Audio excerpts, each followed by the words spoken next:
We are in conversation with Professor Satinder Dhiman, the Chair and Director of MBA program at the Woodbury University, California, USA. Hearty welcome on 2nd of January. Thank you, Dr. 2019, the second day of this year. Yesterday, you have been very, very kind to give us the entire spectrum, the galaxy, and the vision with regard to higher education. How do we develop our teachers, our youth, how higher education is shaping up in future, and then you gave some remedial measures, what exactly should be done, basically by India and of course by developing countries. Today I shift your focus a little bit. You mentioned yesterday that your second PhD was related to Buddhism. Yes. And that particular PhD where you talked about the leadership related to Buddhism and work related or work environment related Buddhism, a couple of things related to. First of all, give me the overall scenario of the Buddhism at present world over. Then we can move on to how Buddhism can be related to our day-to-day working, our working culture. And the third dimension which comes to my mind is that today when I see from the Ministry of Tourism, Government of India stats, Japan is sending maximum pilgrims or maybe tourists for Buddhism to India as an inbound tourism. And quite a few of them are interested to visit Bodh Gaya and of course Sarnath, Lumbini, and a couple of other places what we have got. So let's get into first of all where the Buddhism is at present world over. From there we take on, and then I will keep taking the leads. Sure. As you mentioned, and thanks for giving the opportunity to share something that is very close to my heart. Buddhism as a religion has been very popular, for a lack of a better word, in the Western world. And there are several reasons for that. That is very important. Yes, one of the reasons is that Buddhism is not the traditional religion type religion. Okay. Meaning there are no like strong rituals or there are no institutional overlay that it has. It comes across more as a philosophy or psychology, and better yet as a science of mind. Okay. Because it is a, if I may say, it is a science of mind and art of life. Wow. Because of this, what a beautiful quoting. Science of mind, science art of life, and art of life. Because of this aspect of science of mind and art of life, Buddhism has been gaining steady ground in the West, for several decades now. And one of the recent incarnations, versions of Buddhism, a form of Buddhism meditation, which has become very popular, not only with the mainstream or even media, but also in the workplace, for leadership and management. So I was interested in, because as you know, I was born in India, lived and for 30 years, and I studied. You were teaching I here, taught here. then you had gone to the Western world. I studied there and also became student also, and you became teacher also. So I always, as you know, in India, it is very natural to be exposed to Buddhism because Buddha was, from here. So I was interested in that while I was here, but when I went there, I kept on reading more about Buddhism. So I wanted to apply Buddhist psychology to my field of expertise, which is leadership and management. So my topic basically for the second PhD, which you mentioned, was the application of Buddhist psychology to the workplace, to leadership. Application of Buddhist psychology, to the workplace. To the workplace. Right, okay. Where people work. And you can say application of Buddhist psychology to leadership and or management. Now in that, I focused on what is called mindfulness. Mindfulness is a Buddhist form of meditation, which is very popular in US, for example. Law firms, medical companies, organizations of all kinds, they are using mindfulness to reduce stress. There is even stress-based mindfulness, stress-based techniques are there. So it has found its benefits in healthcare, in management, in leadership, even in education. Wow. Mindfulness. Wow. So your question was how Buddhism has penetrated into the mainstream, mainstream living in the West. It has, because of its rational, philosophical and psychological underpinnings and overpinnings, Buddhism has become a sort of a philosophy which many people have to, many people I should say are adopting. Now the beauty of Buddhism is you do not have to change your religion to practice meditation. There is nothing about mindfulness which says, although originally mindfulness, the way Buddha taught it, was purely a Buddhist practice, but in its Western incarnation, Western formatting, it is more of a meditation-based technique which anybody can use for calming the mind, for bringing the mind to what can be called samatha, equanimity. So there is equanimity and calmness. This aspect the world needs now, because as you know, as you were mentioning while we were driving to this place, that there's a lot of stress. Life has become very complicated. To say that life is, full of changes or challenges is mild. Life is very complicated and very complex. So, because Buddhism offers a non-religious, psychological and philosophical approach to living and living mindfully, it has become very popular. That's why you use the term called art of life.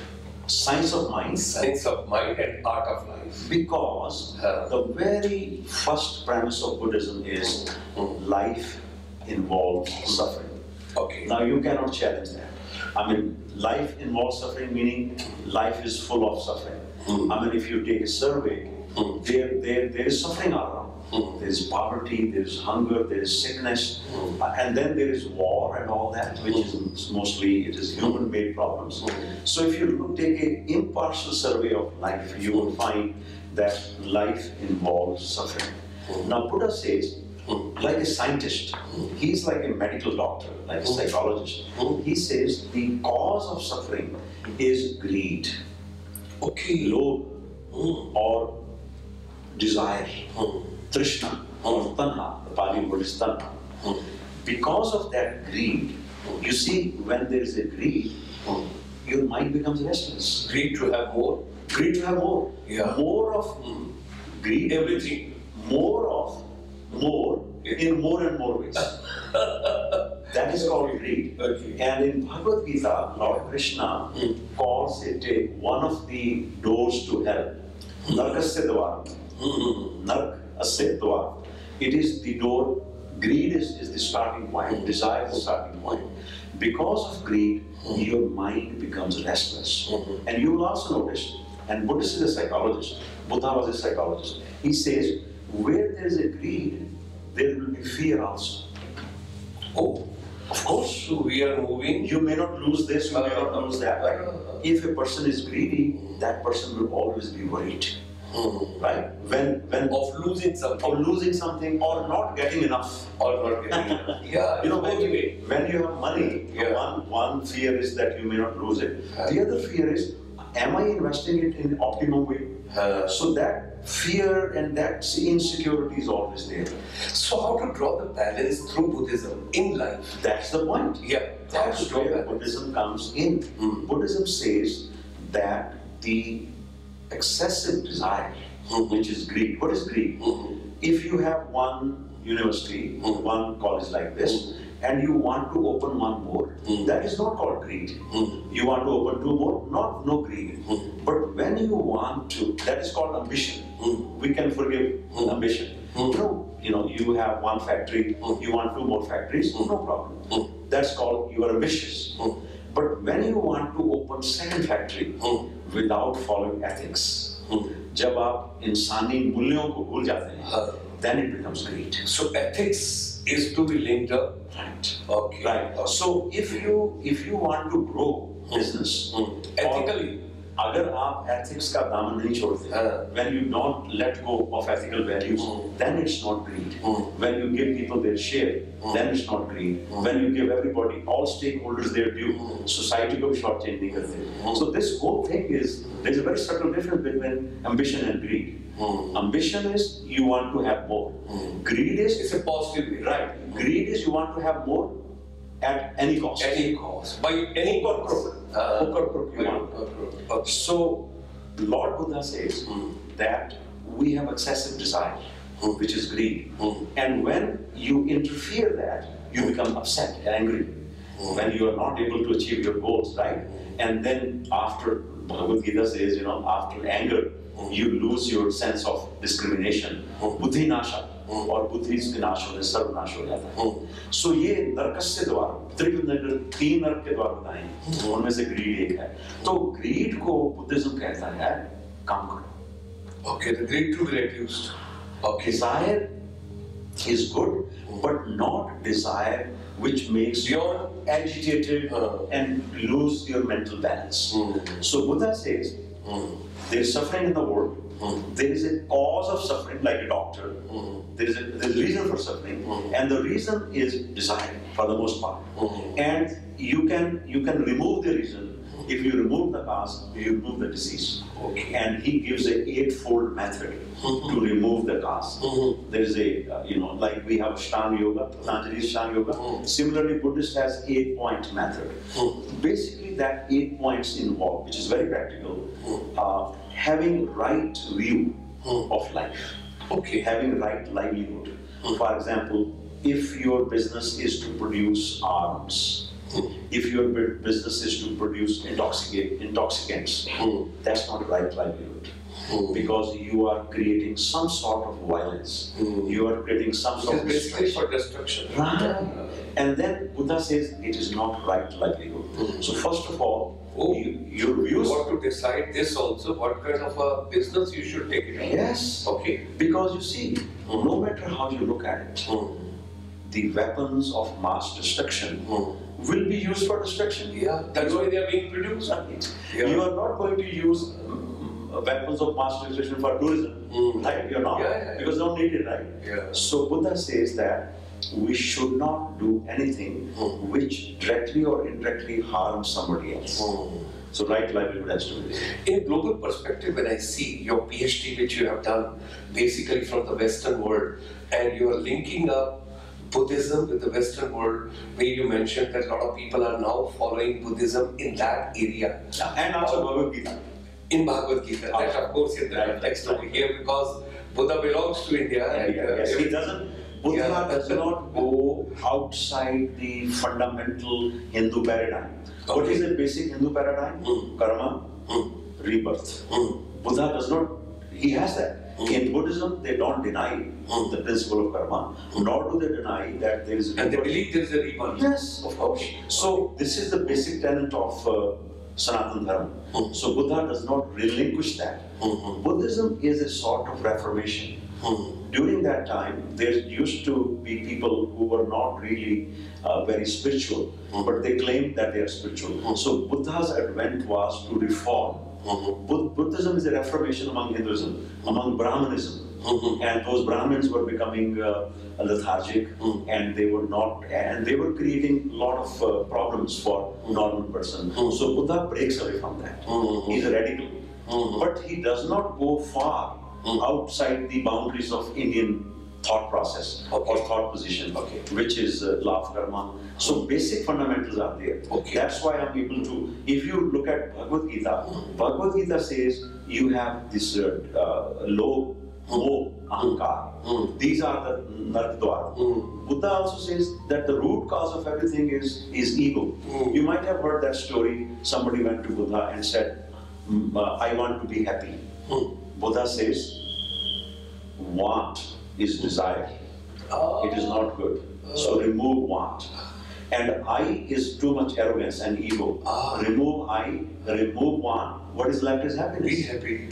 Happiness, right? Yeah. So when you remove the the selfishness, Yeah. and you also remove the desire that I want this, I want that, you are happy. So same philosophy is taught in Bhagavad Gita. When Arjuna asked Lord Krishna, "Ke sthit pragya kaun hai?" Lord Krishna starts with desire. I was surprised. I said, why did he pick up desire? He says, Prajahati yada kaman sarvan parth manogatan. When a person relinquishes all the desires of the mind, Prajahati relinquishes or casts off. Yada, when kaman, kamana, sarvan, total. Parth is Arjuna's name. Manogatan, man mein utne wali. When a person casts off all the desires arising in the mind, Atmanev Atmana Tushta, and he or she becomes established in the Atman self itself. Atmanev Atmana Tushta, Sthit Pragyastado Uchate. That person is called Sthit Pragya. That person becomes. Bhagavad Gita is only about Sthit Pragya and Samta. Same Samta is taught in Buddhism. Okay. So that's the beauty. Okay, I'll get back to my question, sir, again. Last time I wanted to ask from you, when you must have carried out a lot of survey, lot of people, you must I have did a lot of contacted. research, I interviewed a lot of Buddhist masters and business people. Okay, and business people as well. Business leaders, yes. Okay, so my question still remains, in the Western world, when we talk about Buddhism, is it that the following of Buddhism is increasing? Is it that people are utilizing Buddha's preaching or philosophy more at the workplace? Do you think that particular inclination or inclination moving towards that direction? Yes. And which particular country in the Western world do you feel large masses or growing masses following Buddhism? Well, it is, see, the beauty of Buddhism is that you do not have to be labeled as follower of Buddha. Okay. You do not. Okay. You can practice meditation, you can practice certain qualities. For example, you may decide from tomorrow that I am going to decrease my desires. I am going to simplify my life. You are taking a step towards Buddhism. But you don't have to say I'm Buddhist. Okay. So the beauty is, So it's a way of life. That's what I said. It's a way of life. It is Ultimately, it's a way of life. Science of mind, art of life, or way of life. Okay. And you don't have to, that's what people like in the West. Now, when it comes to that, when it comes to stress, there is no difference between West and East. People are equally stressful here. And that's where the application of Buddhism becomes universal. So whether you talk about India, or you talk about Burma, or you talk about Japan, or you talk about China, whichever country you talk about, life is more stressful now than it was 50 years ago. So the relevance of Buddhism, if I can make a prediction, I would say that as you go further into 21st century, Buddhism as a practice, as a philosophy and psychology, will become more and more popular. Okay. Adaptable or popular?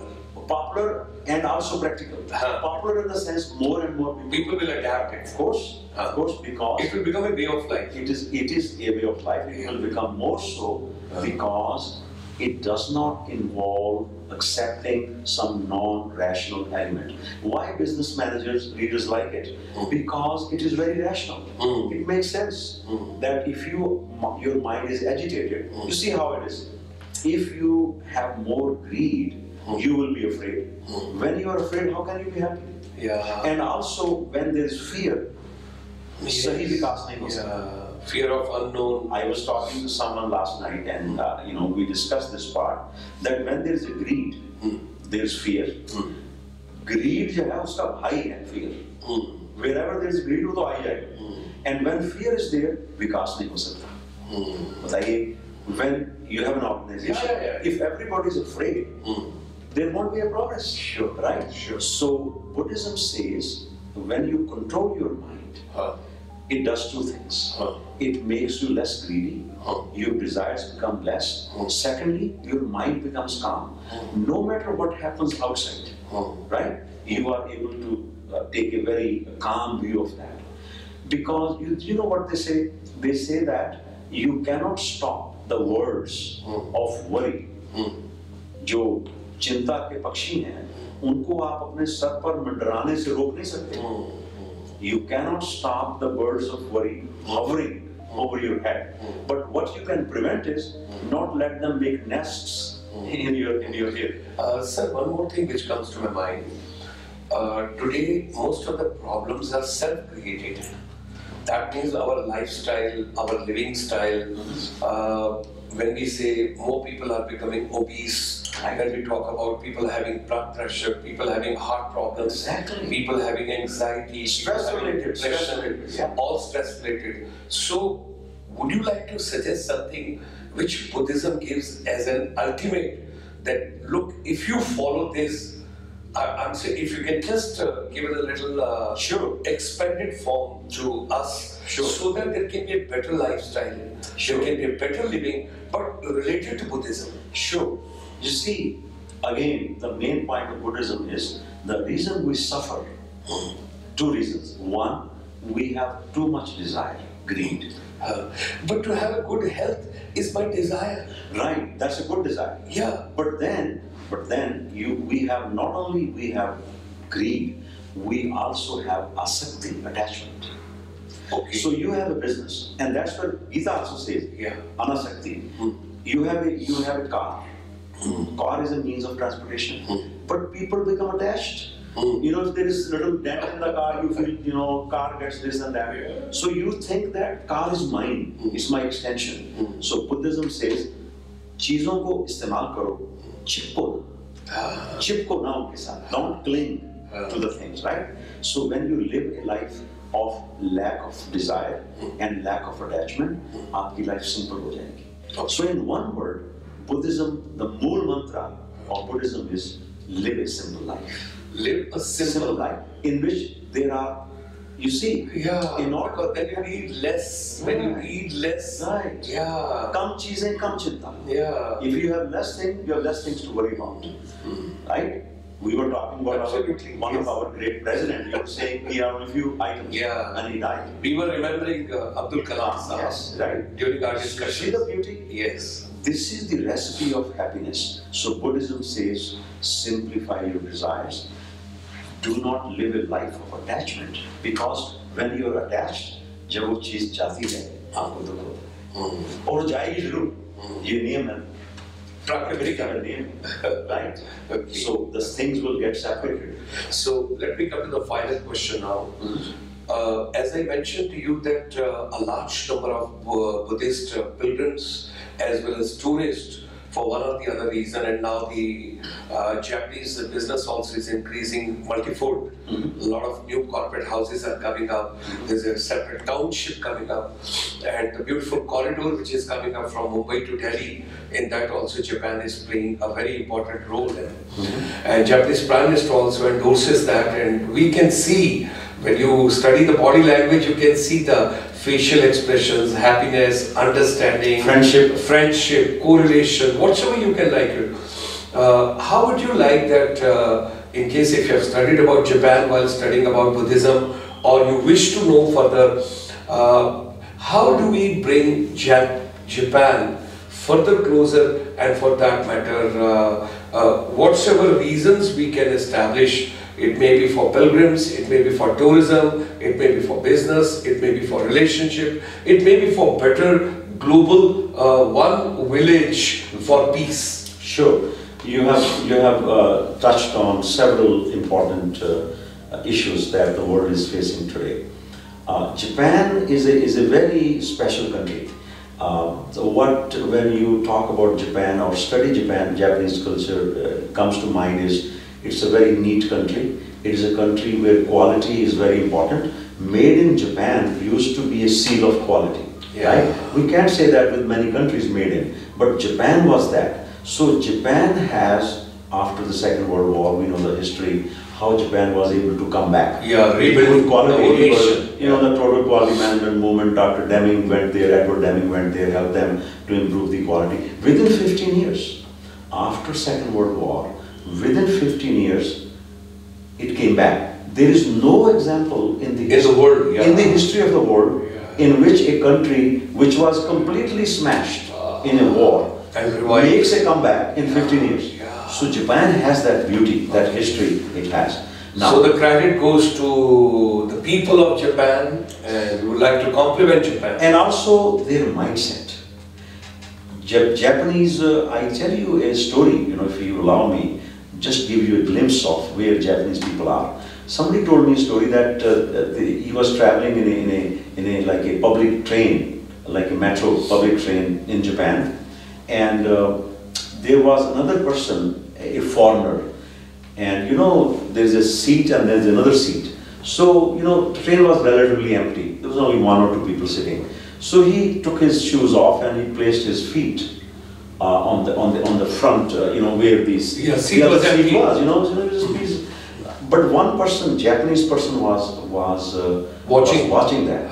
So he literally moved where this person is putting feet. He said, "You can put your feet on me, but don't dirty it." Wow. What a national He said, character. "I can clean my trousers, but don't So this kind of same thing when Peter Drucker went to Japan. He also observed that even taxiwala, the person who is driving taxi, he is conscious of quality. Everything is spick and span. So Japanese have that culture of perfection. They want everything perfect. Now Buddhism, in Japan there is a very special form of Buddhism which is called Zen Buddhism. And Zen has two separate branches. One is called Renzai Zen, the other one is called Soto Zen. I personally studied Soto Zen in that particular tradition. Could you amplify a little bit? Sure. Those people Sure. Sure. Soto Zen Yeah. lays more importance on meditation. They also lay an important... See, one of the basic premise of Buddhism is that our mind is intrinsically pure. Our mind is pure, intrinsically. But because of greed, because of anger, because of attachment, or our day-to-day, these habits, our mind becomes impure. Meditation is the art of making the mind pure. I remember a lady went to Buddha and said, I'm getting old, I have heard all of your lectures, 84,000 discourses, but my memory is not good now. Can you give me just one verse which captures the entire spectrum of Buddhism? Now I would like to quote in the language of those days, Pali. Pali was the language, it's called Pali Bhasha. So Buddha replied that, he said, Sab pape akarnan. All papas, all vice, don't do. Sab pape akarnan kushlasya upsampada. Try to develop the sampati of kushal, meaning good stuff, right? Refrain from all vices, cultivate the capital of virtues, sachitte paryodapanan. Sachitte, chit means mind, paryodapanan means purify. Sachitte, purify your mind completely. See the beauty of Buddhism? First, refrain from doing anything bad. Try to do more and more good. Purify your mind. Etan Buddhan Sasana. This is the teaching of the Buddhas. Sab papas akarnan kushlasya upasampada saichitte paryodapanam etad Buddhan Sasana. This is in Pali language which Buddha really explained to this elderly woman. This is what Buddhism is. It is not about do this, do that. Very simple, very simple. Refrain from doing evil. What is evil? Something which harms other people. Very simple. And also harms you in return. Do more good stuff. Paropkar. Do more paropkar. And don't inflict any pain on others. Purify your mind. Buddhism says all problems start here. Any problem, it's right here. It's right away. So if you want to attack the problem, it's not out there. You can, you can't make the country clean if the mind is not clean. If the mind is dirty, country will be dirty. So the Swachh Abhijan starts here, in the mind of the people. When, like that Japanese, they feel this is my country. This you seat, can keep your feet on my trouser. Right. He said, put it on in my lap. But don't dirty the public property. Because the seat is made what of a character. What a natural character. So that character, starts here. Let's sum it up, sir, finally. How would you like to, because our chamber, International Chamber for Service Industry, ICSI, has dedicated year 2019 towards ASEAN, Association of the Southeast Nations when we talk about. And Southeast Asia plays a very important role for us, particularly the main boundary with all our northeastern states of India are having their boundary wall, and they have a common border, they have common features, their physical features, their cuisine, their art and lifestyle. A couple of things are same. Cultural. Because, yeah, cultural linkages are there. And Buddhism is very strong. When I look forward to from Myanmar to Cambodia to Laos, to Thailand to Singapore to Malaysia and right up to Brunei, and then going far east and further if I go down to Taiwan, Korea, Japan and China, all that when I talk about. So through Buddhism, three things which comes to my mind and which I wish to share, and you can further, we can sum up with that. Give us the final sermon. What would you like to convey? How we can have a global peace? Sure. Avoid conflicting of a war between China and America, which people generally talk about. One superpower already existing and other economic superpower which is emerging than China. And then Japan, once again you mentioned that always with the quality of life, dedication, excellence, and excellence, whatever they do. So in 2019 and beyond, when I look at through Buddhism, how can we have a global peace? Sure. How we can have empowering the world? How we can have empowered teachers, education, youth, global peace, development, and at the same time being detached from what all is existing. Materialistic. Yeah. You see, the beauty of Buddhism is that it has the greatest relevance for world peace. At this time, the world is suffering from wars of this type or that type, whether it's religious-based or terrorism, whatever you want to call it. At this time, human beings are killing each other mindlessly. So Buddha's message, Buddhism's message is very timely, because Buddhism, just like Jainism, is based on harmlessness. Hani nahi pahunchani kisi ko, kshati nahi pahunchani. This is also the basis of Sanatana Dharma, Hindu Dharma, Vedic culture. Okay, papa parpidhanam. As I was saying, when Ved Vyas was asked to sum up Mahabharata, he simply said, "Ke paropkar punya hai, papa hai parpidhanam." There is no punya like paropkara, and there is no papa like parpidhanam, inflicting pain to others. Yeah. So the fundamental point of Indian mind and most of Buddhism is non-harming. And when you don't want to harm each other, how can there be war? Right? So Buddhism brings the message of peace to the world. And that is, if you ask me, what is you might have seen, I generally, when I write my email, I sign it saying peace. There are three reasons for that. You know, you might have seen, I put my email. Always in every mail you write down below peace. Peace and then my name.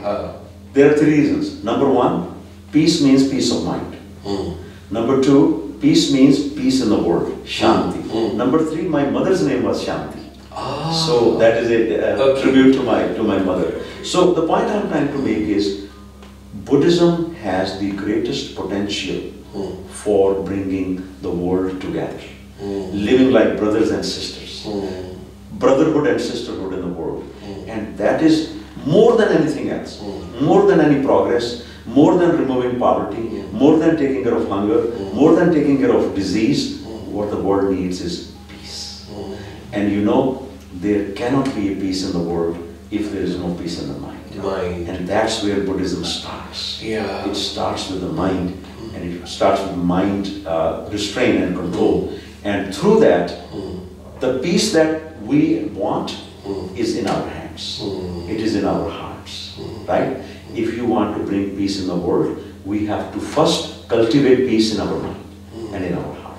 And that's where Buddhism is free. Thank you very much, sir. It was a wonderful delegation on Buddhism with Professor Satinder Dhiman. We were talking about with him how through the Buddhism basically there can be global peace, how we can bring the world peace. And I'm pretty sure that with such a beautiful conversation, wonderful conversation, meaningful conversation, and through the good living of the human beings, peaceful living of the human beings, 2019 and beyond all the years to come, there will be a more global peace, there will be a more positive prosperity and growth what people are looking forward to.